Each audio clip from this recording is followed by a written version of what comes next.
যে সারা খাম মাটি গেছে ছোটো যেন উঠি গেছিলাম লগে তে টানে টান বাবার কাছে লাগছে বেড উঠি কিনে তারপরে লাগিলাম আমার ডিউটিতে মেশিনও কাপড় ঢুকে গেলাম গা কিচেনে এক থেকে আজওয়াইনটি আর এক থেকে কুকারও মটর রাখান বইলাম আজওয়াইনটি হইতে দারচিনি দিয়ে খাইলাম তারপরে মটর বানাইবার লিগে শুকনা মরিচের খলে জিরা দিয়ে সম্বস দিয়ে বলার টেকসে জাল করে মটর ঘুগনি বানাইছি লগে দিলাম খাঁচা মরিচ আটা দিয়ে লই লিছি মটর ঘুগনি চামচ আর বার করছে আর ওখান বড়াইতাইন চাও খাইয়া তাইন খইলা ইয়াখনি ফুলাও খাইতাতে কুকারও দিলাইলাম আর লগে আমার কতজন ভিউয়ার্সের রিকোয়েস্ট হসলা রেসিপিটা শেয়ার করার লাগে কারণ আদা রসুন চুলাইছি আদা রসুন চুলানি অত বুড়া লাগে কুকারও পেঁয়াজ গোলমরিচ আদা রসুন দিয়া মটন খসাইছি পালা টেকছে গন্ধ যেত করে তারপরে লবণ দিলাম জিরার পাউডার ধনিয়া পাউডার বেশ করে দিছি হলদি একদম কম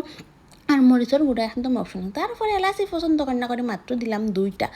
এরপরে মটন মশলা গরম মশলা বলো ঠিকছে কষাই খানিত লাগাই দিলাম এখানে ঘি দিয়ে গরম মশলা দিয়ে লবণ দিয়ে আদা রসুন দিয়ে বলো করে চাউল বাজিয়ে কাঁচা মরিচ দিয়ে মাংসের মাঝে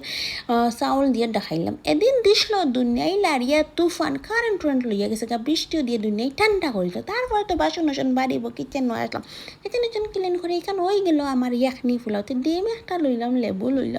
লইয়া খাইলাম হাই রে হাই মরিচর খামর লগে ফুলের মাতিয়ে লাভ না এত মজা লাগে হেভি হানি খাইলিছি এখন তো গরম জল খাবাও লাগবো গরম জল দিয়ে লেবু দিয়ে দারচিনি দিয়ে খাইলাম খাইয়ে দিয়ে আবার রুমাইয়া হাত বাড়ি গেল আবার রুম ঠিক করো রাই তো শান্তি নাই।